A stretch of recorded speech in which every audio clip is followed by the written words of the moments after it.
కృష్ణమూర్తి దగ్గరికి వెళ్దాం. Krishnamurthy, good evening. చెప్పండి, రేపు మోడీ తెలంగాణ రాక సందర్భంగా బీజేపీ కార్యవర్గం అయితే ఉత్సాహంతో కార్యక్రమాలను పెద్ద ఎత్తున చేయడానికి రెడీ అయిపోయింది. అలాగే బీఆర్ఎస్ కూడా నిరసన కార్యక్రమాలతో సిద్ధంగా ఉంది మోడీకి వెల్కమ్ చెప్పేందుకు. మొత్తానికి మోదీ పర్యటనకు సంబంధించి వివరాలు ఏంటి అంటే, దానికి సంబంధించిన ఎటువంటి సెక్యూరిటీ ఉంది, కేసీఆర్ కూడా ఆహ్వానం ఉంది. దాదాపుగా 7 నిమిషాలు కేసీఆర్ మాట్లాడడానికి కూడా సభలో అవకాశం ఉన్నట్టుగా తెలుస్తుంది. అసలు కేసీఆర్ సభకు వస్తారా రారా, దీనికి సంబంధించి పూర్తి వివరాలు ఏంటి? Thank you Sirisha. రేపు ప్రధానమంత్రి నరేంద్ర మోడీ రాష్ట్ర పర్యటనకు సర్వం సిద్ధమైంది. ముఖ్యంగా హైదరాబాద్ అంటే సికింద్రాబాద్ లోని రైల్వే స్టేషన్ లో ప్రధాన కార్యక్రమాలు జరగనున్నాయి. ఆ తర్వాత అదే సమీపంలో ఉన్నటువంటి పెరేడ్ గ్రౌండ్ లో భారీ బహిరంగ సభకు రాష్ట్ర పార్టీ నేతలు ఏర్పాటు చేశారు. సికింద్రాబాద్ లో జరిగే కార్యక్రమం అధికారికంగా నిర్వహిస్తుంటే పెరేడ్ గ్రౌండ్ లో జరిగే కార్యక్రమం పార్టీ పరంగా నిర్వహిస్తుంది అని మనం గమనించాల్సిన అవసరం ఉంది. దాదాపుగా 1200 కోట్ల రూపాయల విలువ చేసే వాళ్ళు అభివృద్ధి పనులు అంటే సికింద్రాబాద్ టు తిరుపతి వందే భారత్ ఎక్స్ప్రెస్ ను జెండా ఊపి ప్రారంభించడంతో పాటు మహబూబ్ నగర్ సికింద్రాబాద్ డబ్లింగ్ పనులను కూడా ప్రధానమంత్రి జాతికి అంకితం చేయబోతున్నారు. ఇదే విధంగా ఎయిమ్స్ బీబీ నగర్ సమీపంలోని ఎయిమ్స్ కొత్త భవనానికి భూమి పూజ చేయనున్నారు. అదేవిధంగా పలు 6 జాతీయ రహదారులకు సంబంధించిన పనులను ప్రారంభించడంతో పాటు కొన్ని జాతీయ రహదారులను జాతికి అంకితం చేయనున్నారు. ఈ పనులు ఇక్కడ ఈ కార్యక్రమం సికింద్రాబాద్ రైల్వే స్టేషన్ లో జరగనుంది. ఇందుకు సంబంధించినటువంటి ఏర్పాట్లను సికింద్రాబాద్ ప్లాట్ఫామ్ నెంబర్ 10లో అధికారులు భారీ ఏర్పాటు చేస్తా ఉన్నారు. ప్రధానమంత్రి ఇప్పటికే ప్లాట్ఫామ్ నెంబర్ 10ని పూర్తిగా ఎస్పీజీ స్పెషల్ ప్రొటెక్షన్ గార్డ్స్ వాళ్ళు పూర్తిగా తమ అధీనం చేసుకొని అక్కడ ఎవరికి రాకుండా చూస్తా ఉన్నారు. అంటే భారీ భద్రత, ప్రధానమంత్రి పర్యటన కాబట్టి ఎలాంటి దుస్సంఘటన జరగకుండా ఉండేందుకు వాళ్ళు చర్యలు తీసుకున్నారు. ఇప్పటికే సికింద్రాబాద్ స్టేషన్ లోని 10వ ప్లాట్ఫామ్ భద్రతా సిబ్బంది వలయంలోకి ఉన్నది మనం చెప్పక తప్పదు. ఇంకో విషయం ఏంటంటే పెరేడ్ గ్రౌండ్ లో ఏర్పాటు చేసే బహిరంగ సభకు కూడా పార్టీ తరఫున భారీ ఏర్పాటు చేస్తా ఉన్నారు. ఈ సభకు అంటే రాష్ట్రంలోని వేరు ప్రాంతాల నుంచి ప్రత్యేక ఐళ్లను కూడా బీజేపీ ఏర్పాటు చేసినట్టుగా మనకున్న సమాచారము. ఇక పరిసర అంటే హైదరాబాద్ ఇరుపొరుగున ఉన్నటువంటి జిల్లాల నుంచి భారీ ఎత్తున జనాల సమీకరణ కోసం పార్టీ నాయకులు ఏర్పాటు చేస్తా ఉన్నారు. గత 2 రోజులుగా రాష్ట్రంలో రాజకీయం వేడెక్కిన నేపథ్యంలో అంటే ఎస్ఎస్సికి సంబంధించిన హిందీ పరీక్షా పత్రం లీకేజ్ ఆ వ్యవహారంలో బండి సంజయ్ ప్రమేయం ఉందని చెప్పేసి పోలీసులు అరెస్ట్ చేయడము, ఆయన జైల్లో ఉంచడము, తర్వాత నిన్న రాత్రి బెయిల్ పిటిషన్ బెయిల్ కోర్టు మంజూరు చేయడము, ఈరోజు పొద్దున ఆయన విడుదల కావడం ఇవన్నీ జరిగిపోయినాయి. కరీంనగర్ నుంచి బండి సంజయ్ కాసేపట్లో హైదరాబాద్ కూడా చేరుకున్నారు. కరీంనగర్ లో ఉదయం నుంచి ఆయన విజయోత్సవ ర్యాలీలాగా అంటే అభిమానులు, పార్టీ నాయకులు, కార్యకర్తల మధ్య కోలాహలంగా కరీంనగర్ లో ముందుగా అంబేద్కర్ విగ్రహం దగ్గర నివాళులర్పించి ఆ తర్వాత అక్కడే ఉన్నటువంటి ఫంక్షన్ హాల్లో పార్టీ కార్యకర్త సమావేశం ఉంది. ఇప్పుడే అంటే 2 గంటల ముందు పార్టీ రాష్ట్ర ఇన్ఛార్జ్ తరుణ్ చుగ్ కూడా కరీంనగర్ వెళ్లి బండి సంజయ్ని పలకరించి వాళ్ళ కుటుంబ సభ్యులు మాట్లాడి వాళ్ళ తల్లి కూడా మీ కొడుకు వారియర్ కృష్ణమూర్తి చెప్పండి. అంటే గతంలో ప్రధాని మోడీ హైదరాబాద్ వచ్చిన సందర్భంలో మన సీఎం కేసీఆర్ అయితే కలవలేదు. గడిచిన 3 టైమ్స్ లో కూడా కలవడానికి తనకి ఇష్టపడినట్టుగా తెలుస్తుంది. అయితే ఈసారి కేసీఆర్ కు ప్రోటోకాల్ ప్రకారం ప్రత్యేక ఆహ్వానం, సభలో ప్రసంగించడానికి సమయం కూడా కేటాయించినట్టుగా తెలుస్తుంది. ఈసారి ప్రధాని కలిసే అవకాశం ఉందంటారా కేసీఆర్? జరుగుతున్న ఈ 2 రోజుల నుంచి జరుగుతున్న రాష్ట్రంలో వేడెక్కిన రాజకీయ వాతావరణంలో ఎటువంటి నిర్ణయం తీసుకునే అవకాశం ఉందంటారు? ప్రస్తుతానికి ఇప్పటి వరకు మనకున్న అంటే సీఎంఓ ప్రగతి భవన్ నుంచి వస్తున్న సమాచారం ప్రకారంగా కేసీఆర్ ప్రధానమంత్రికి పర్యటనకు దూరంగా ఉండనున్నారు. 3 దఫా దూరంగా ఉన్నాడు, అదే విధంగా ఉన్నారు. ఇంకోటి ఏంటంటే బీఆర్ఎస్ తరఫున ప్రధానమంత్రి రాక నేపథ్యంలో నిరసన కార్యక్రమాలు చేపట్టడం కూడా ఆ పార్టీ అంటే BRS working president KT Ramarao పిలిపించారు.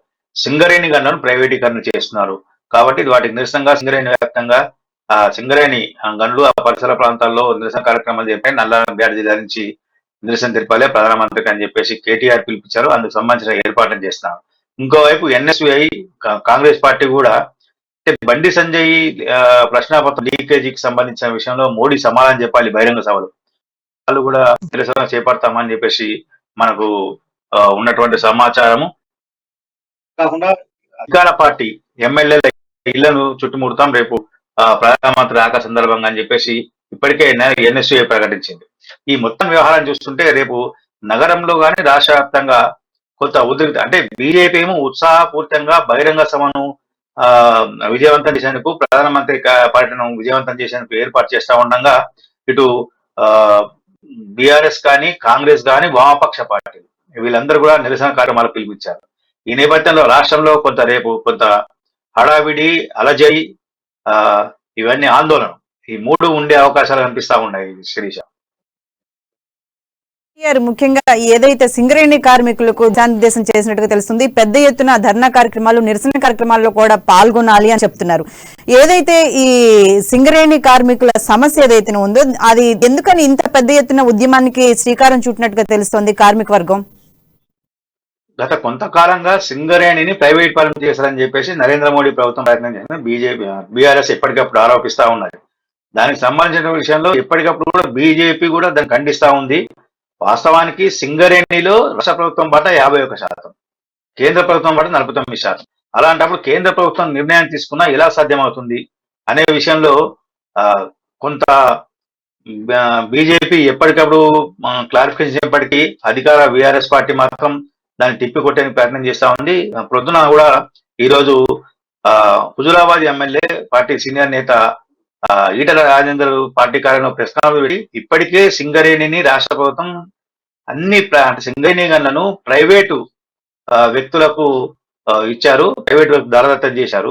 దీంట్లో బీఆర్ఎస్ చేసే ఆందోళనలో ఏమాత్రం వాస్తవం లేదు.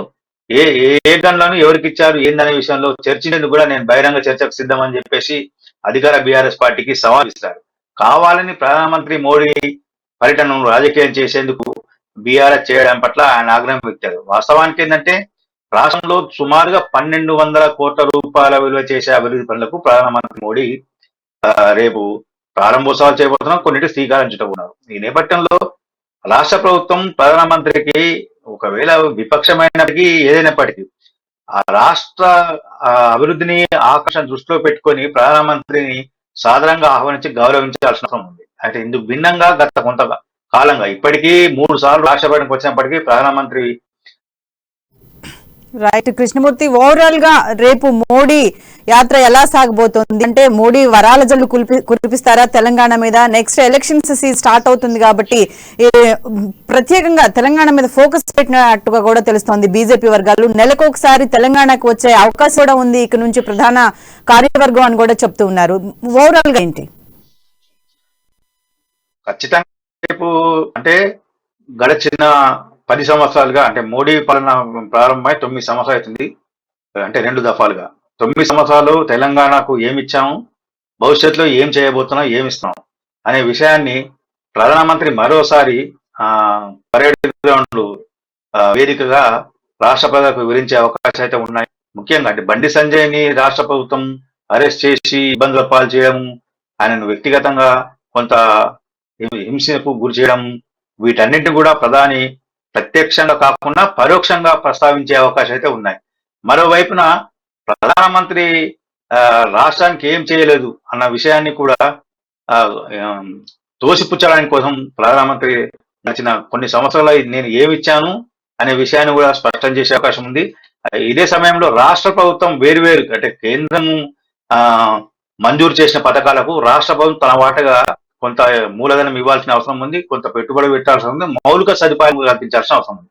ఈ విషయంలో రాష్ట్రం కృష్ణమూర్తి, అలాగే కాంగ్రెస్ వర్గాలు కూడా పెద్ద ఎత్తున నిరసన కార్యక్రమాలకు శ్రీకారం చుట్టినట్టుగా తెలుస్తోంది. బట్టి ఒక లేఖ కూడా రాసినట్టుగా తెలుస్తోంది. ఏదైతే విభజన అంశం ఉందో ఆ విభజన అంశాన్ని ఈ మోడీ ప్రసంగంలో ఖచ్చితంగా తేవాలి, అలాగే సింగరేణి కార్మికుల సమస్యను కూడా తీసుకురావాలి. ఎటువంటి కార్యక్రమాలకు శ్రీకారం చుట్టే అవకాశం ఉందంటారు? అంటే మోడీ ఎటువంటి ప్రసంగాలతో ప్రజల్ని ఆకట్టుకునే ప్రయత్నం చేస్తూ ఉండొచ్చు? అంటే అన్ని పార్టీలు, బీఆర్ఎస్, ప్రతిపక్షాలు, సిపిఎం, సిపిఐఎం, ఇక్కడున్న అన్ని పార్టీలు నిరసన కార్యక్రమాలతోనే స్వాగత ఏర్పాట్లు అయితే చేస్తున్నట్టుగా కనిపిస్తుంది. అంటే ప్రధానమంత్రి తన ప్రసంగంలో అందరినీ సంతృప్తిపరచడం, అందరికీ సమాధానం చెప్పడం అనేది కొంత అసాధ్యమైన విషయం. ఎవరి కోరికలు వాళ్ళు కోరుతారు, ఎవరి డిమాండ్ వాళ్ళకు ఉంటాయి. రాష్ట్ర విభజన సమస్య విషయంలో ఇప్పటికే ప్రధానమంత్రి చాలా సార్లు స్పష్టత ఇచ్చారు, ఏం చేయాలనుకున్నారు ఏందని. ప్రధానంగా నీటి కేటాయింపు